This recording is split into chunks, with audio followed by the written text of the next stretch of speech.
நடிகர் திலகம் சிவாஜி கணேசன் அவர்களின் வியக்க வைக்கும் திரைப்பயணத்தில் அமைந்த ஒரு வெற்றி படம் தான் இருவர் உள்ளம். சிவாஜி அவர்களுடைய நடிப்பில் வெளியான 86வது திரைப்படம் இது. இருவர் உள்ளம் திரைப்படத்துல ரங்காராவ் அவர்களுக்கு ஏற்ற கதாபாத்திரம் தரப்பட்டிருக்கும். தன் மகனுக்கு எதிராக வாதாடும் சர்க்கார் வக்கீலாக அவரை காணும் போது யாருமே சபாஷ் போடாமல் இருக்க முடியாது. இருவர் உள்ளம் படத்துல எம்.ஆர். ராதாவுக்கு குணச்சித்திர கதாபாத்திரத்தை கொடுத்திருப்பாரு இயக்குனர் எல்.வி. பிரசாத். எம்.ஆர். ராதா நல்லவனாக வருவாரு. செல்வத்தின் சார்பில் வாதாடி அவனை காப்பாற்றவும் செய்வாரு. தமிழ் சினிமா துறையில் ராதாவின் மார்க்கெட் 1963 உச்சத்தில் இருந்தது. சிவாஜி அவர்கள், எம்ஜிஆர் அவர்கள் மற்றும் ஜெமினி கணேசன் அவர்களுடைய படங்கள் அப்படின்னா 1 லட்சம் ரூபாயும் மற்றவர்கள் படத்துக்கு 60,000 ரூபாயும் வாங்கினாரு. வெளிவரும் பெரும்பாலான படங்கள்ல அவர் இடம் பெற்றிருந்தாரு. ராதாவே நகைச்சுவை, குணச்சித்திரம் மற்றும் வில்லன் இம்மூன்றையுமே சேர்த்து ஒரே கதாபாத்திரத்துல நடிப்பதால பல நடிகர்கள் பாதிக்கப்பட்டிருக்காங்க அப்படின்னு விமர்சனங்கள் எழுந்தன. அதற்கு ராதா அவர்கள், நான் எந்த படத்தில் ஒப்பந்தமானாலும் ஒரே மாதிரி ரேட் தான் வாங்குறேன், அது பட முதலாளிக்கு வசதியாக இருக்கும். என் நியாயமான ரேட், புதுமையான நடிப்பு, நேரப்படி படப்பிடிப்புக்கு வருவது போன்ற காரணங்களால எனக்கு ஏகப்பட்ட படங்கள் ஒப்பந்தமாகின்றன. என்னுடைய வரவால் அப்பா நடிகர்களும் காமெடி நடிகர்களும் பாதிக்கப்பட்டனர் அப்படின்றது தவறு. என்னுடைய ஒத்துழைப்பால், நேர்மையால் உயர்ந்தேன், ஜால்ரா கூட்டங்களால் உயரவில்லை அப்படின்னு பதிவு பண்ணியிருக்கிறாரு.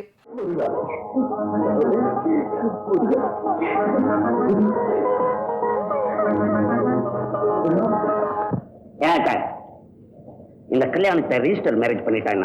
அதனடா ரிஜிஸ்டர் மார்க்? பதிவு திருமணம். இது பதிவு திருமணமா? என்னடா நீ சொல்றது எனக்கு ஒண்ணுமே புரியலையே. நான் இந்த பட்டிக்காட்டுல கொடுத்துட்டு இங்கிலீஷ்ல பேசினாலும் உனக்கு தெரியல, தமிழ்ல சொன்னாலும் புரியல. ரிஜிஸ்டர் மேரேஜ்னா இந்த மூலக்காரன் தாளக்காரன் இவங்க எல்லாம் வர வேண்டியதில்லை. ஆமா, கல்யாணத்துக்கு சமைச்சு போட்டுட்டு அவனுக்கு கொட்டிட்டு அவன் உப்பு இல்லைன்னுவான், ஒருத்தன் பப்பு இல்லைன்னுவான். இந்த கெட்டதெல்லாம் நமக்கு வேணாம். ஆபீஸ்குள்ள போனோமா, கையெழுத்த போட்டுமா, வெளியே வந்துமா, கல்யாணத்துக்கு போச்சு. எப்படி நல்லா இருக்கடா அவன் கல்யாணம். நம்ம மணி அமுதா கல்யாணத்தை நான் ரொம்ப சிறப்பா நடத்தணும்னு இருக்கிறேன். நீ அதான் சிக்கனாங்கிறிய. பாகப்பிரிவினைக்கு அப்புறம் நாம நடத்துற இந்த கல்யாணத்தை அந்த மீனாட்சி போயிட்டு ஒயிரிஞ்சு போகணும். அந்த பிளான்ல சொல்றியா நீ? நான் என்ன நினைச்சேன், பின்னால இந்த குடிமிக்கார பசங்க தகராறு வந்து டைவர்ஸ் ஏதாவது விவாகரத்து செய்ய வேண்டியதா வந்துச்சுன்னா கல்யாணத்துக்கு இவ்வளவு செலவு பண்ணதும் வேஸ்ட் ஆயிடுமேன்னு பார்த்தேன். பரவாயில்ல, எப்படியா அடிச்சு விடு.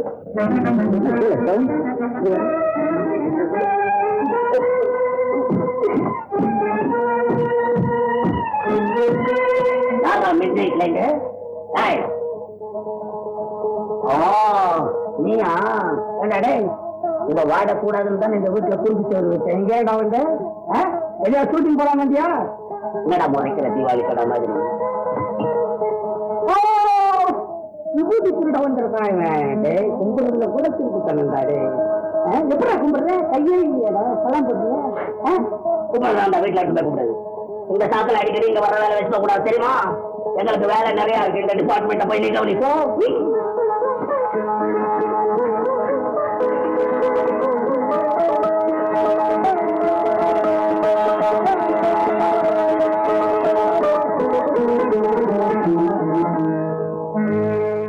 இருவர் உள்ளம் திரைப்படத்துல திரை இசை திலகம் கே.வி. மகாதேவன் அவர்களுடைய இசை, கண்ணதாசன் அவர்களுடைய பாடல்கள், எல்லா பாடல்களுமே செம்ம ஹிட்.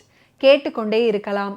பறவைகள் பலவிதம், புத்தி சிகாமணி பெத்த புள்ள, கண்ணெதிரே தோன்றினால், இதய வீணை தூங்கும் போது பாட முடியுமா, அழகு சிரிக்கிறது, ஆசை துடிக்கிறது, ஏன் அழுதாய் ஏன் அழுதாய், கண்ணே கண்ணே உறங்காதே, நதி எங்கே போகிறது கடலை தேடி அப்படின்ற அனைத்து பாடல்களுமே வெற்றி பாடல்கள்.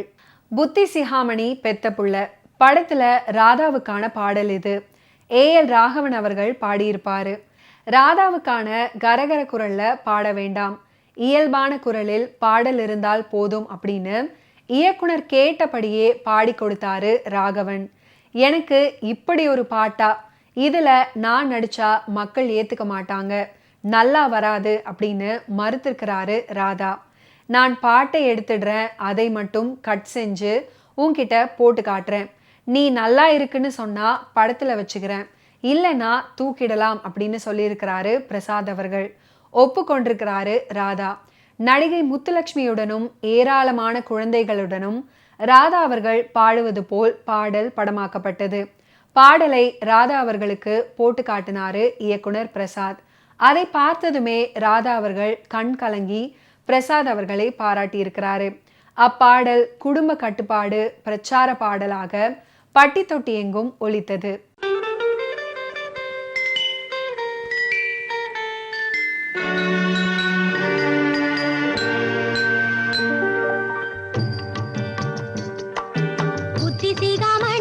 பிள்ளை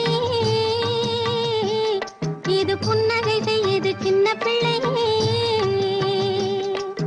புத்தி சீகாமணி பெற்ற பிள்ளை இது புன்னகை செய்யுது சின்ன பிள்ளை, அஞ்சுக்கு பின்னாலே வந்த பிள்ளை இது ஆறாவதாய் வந்த செல்ல பிள்ளை, ஆராரோ அரியாரோ ஆடாதட்டு பய பிள்ளை ஆராரோ.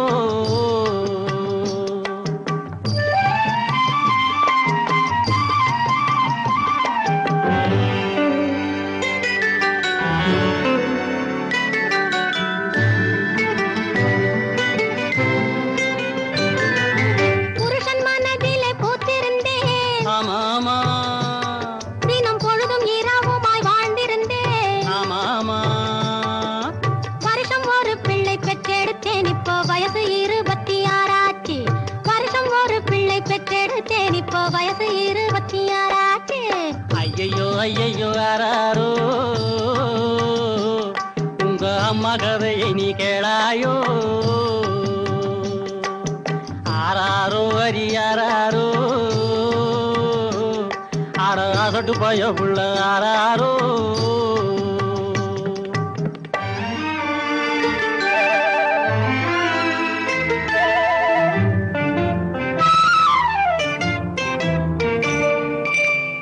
பிறந்தது போதும் என்று நான் 6 குளம் எல்லாம் மூழ்கி வந்தேன், 6 பிறந்தது போதும் என்று நான் 6 குளம் எல்லாம் மூழ்கி வந்தேன், காசி ராமேஸ்வரம் சென்று வந்தேன், பாடும் காதலினாலே திரும்பி வந்தேன். போகாது ஐயா போகாது,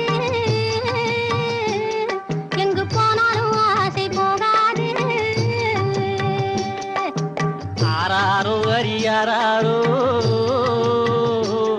ஆடாதட்டு பய பிள்ளை ஆராரோ.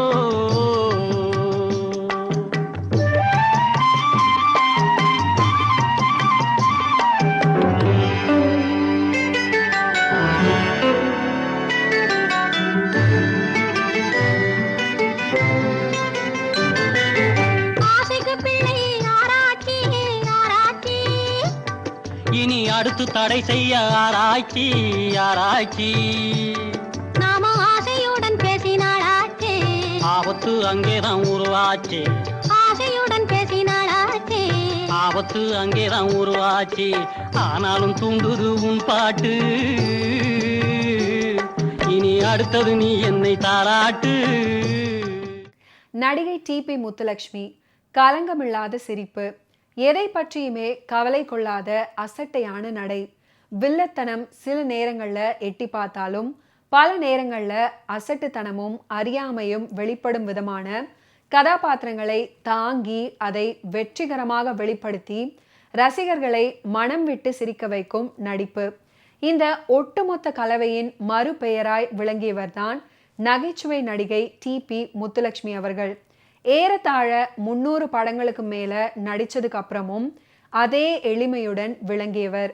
நகைச்சுவை பாத்திரங்களை அவர் ஏற்ற போது எப்படி அதை ரசிகர்கள் கொண்டாடினார்களோ அதே போன்று அவர் வில்லத்தனம் செய்த போதும் ரசிச்சாங்க. கல்வி அறிவு இல்லாத ஒரு பெண் படித்த தங்கவேலுவை மணந்து கொண்டு அவருக்கு பணிவிடை செய்ய முயலும் ஒவ்வொரு காட்சியும் வயிறு குலுங்க சிரிக்க வைக்கும் ரகம்தான்.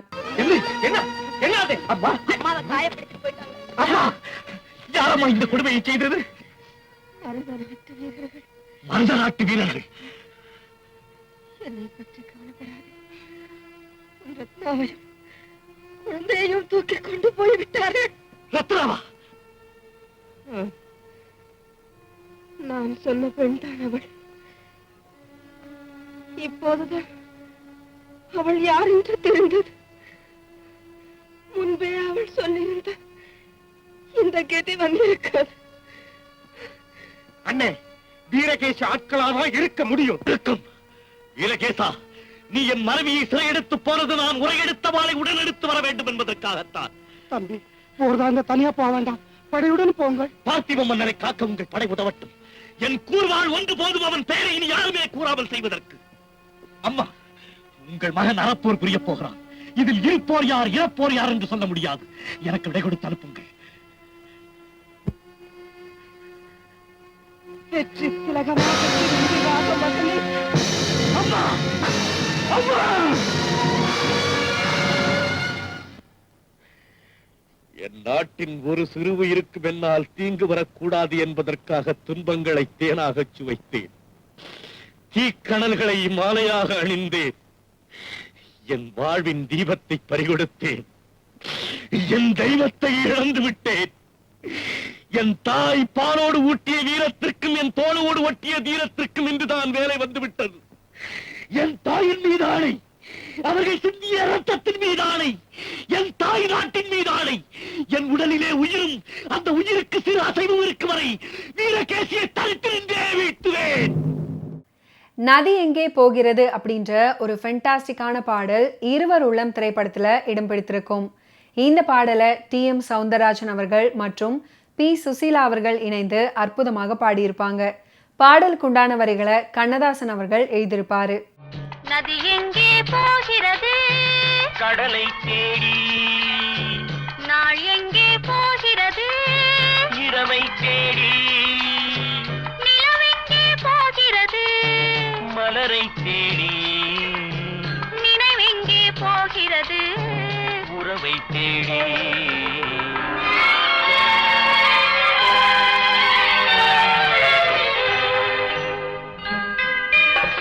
ராகங்கள் 100 வரும், வீணை ஒன்று, மேகங்கள் ஓடி வரும், வானம் ஒன்று, ராகங்கள் 100 வரும், வீணை ஒன்று, மேகங்கள் ஓடி வரும், வானம் ஒன்று, எண்ணங்கள் கோடி வரும், இதயம் ஒன்று, இன்பங்கள் அள்ளி வரும், பெண்மை ஒன்று.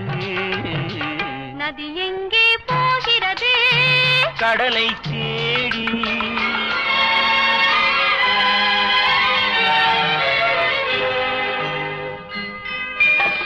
பள்ளியறை பெண் மனதில் ஏக்கம் ஏக்கம், பக்கத்தில் துணை இருந்தாய். வெட்கம் வெட்கம், பள்ளியறை பெண் மனதில் ஏக்கம் ஏக்கம், பக்கத்தில் துணை இருந்தாய். வெட்கம் வெட்கம், இளமைக்குள் ஆடி வரும், இனிமை கண்டு, இளமைக்குள் ஆடி வரும், இனிமை கண்டு, இன்றே நாம் காணுவது இரண்டில் ஒன்றே. இருவர் உள்ளம் அன்றைக்கு ரிலீஸ் ஆன போது மிகப்பெரிய வெற்றி பெற்றது. அதே போல 80களில் புத்தம் புதிய காப்பி ஒன்று மீண்டும் திரையிடப்பட்டது. தியேட்டர்ல புதுப்படம் வெளியாகி ஓடுவது போல 7 வாரம் 9 வாரம் அப்படின்னு ஓடியது.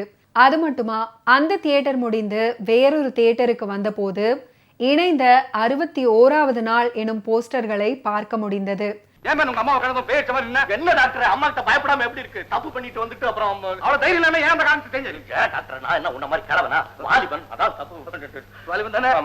அந்த தைரியத்தை நில்லு. அம்மா கிட்ட தைரியமா எப்படி இருக்கிறது? ஆமா, என்னதான் கேள்வி கேட்டாங்க, நான் தான் முடிச்சேன். உங்களை கேள்வி கேட்டோன்னு ஏற்கனவே சும்மா இருப்பா. சாதாரண கேள்வி கேட்டாங்க, வக்கீல் மேல மடக்கி விட்டாங்க. கணவன் களங்கமற்றவன் அப்படின்றத அறிந்து உதட்டசைவிலேயே உள்ள துடிப்பை காட்டும் உயிருள்ள நடிப்பு இருவர் உள்ளத்தை உயர்த்தி காட்டுகிறது. கையில் வீணையுடன் அமர்ந்து சாந்தா இதய வீணை தூங்கும் போது பாட முடியுமா அப்படின்னு பாடுவது எல்லாருடைய உள்ளத்தையும் தொட்டு நெகிழ்த்திவிடும். அந்த பாட்டும் கருத்து நிறைந்ததாக அமைஞ்சிருக்கும்.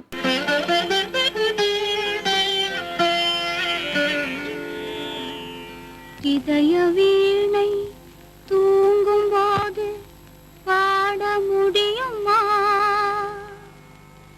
இதய வீணை தூங்கும் போது பாட முடியுமா?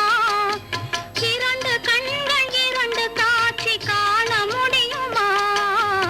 இதய வீணை தூங்கும் போது பாட முடியுமா? இரண்டு கண்கள் இரண்டு காட்சி காண முடியுமா? இதய வீணை தூங்கும் போது பாட முடியுமா?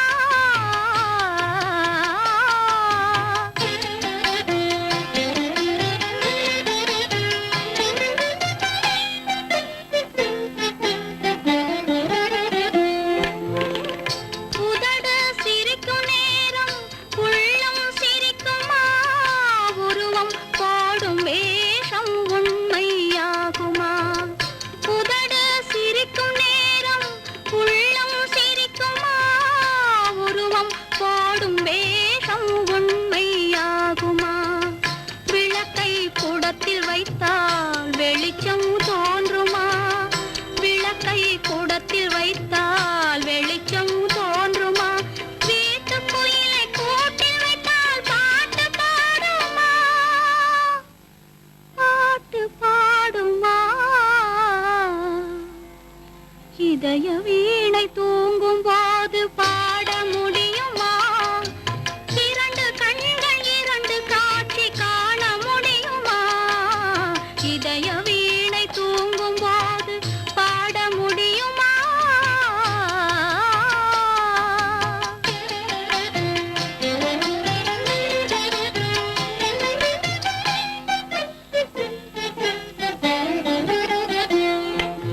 மனதை வைத்த இறைவன் அதில் நினைவை வைத்தானே. சில மனிதர்களை அறிந்து கொள்ளும் அறிவை வைத்தானே. மனதை வைத்த இறைவன் அதில் நினைவை வைத்தானே. சில மனிதர்களை அறிந்து கொள்ளும் அறிவை வைத்தானே. அறிவை வைத்த இறைவன் மேனி அழகை வைத்தானே. அறிவை வைத்த இறைவன் மேனி அழகை வைத்தானே. அழகு கண்ட மனிதன் பெண்ணை அடிமை செய்தானே. அடிமை செய்தானே. இதய வீணை தூங்கும் போது பாட முடியுமா? இரண்டு கண்கள் இரண்டு காட்சி காண முடியுமா? இதய வீணை தூங்கும் போது பாட முடியுமா?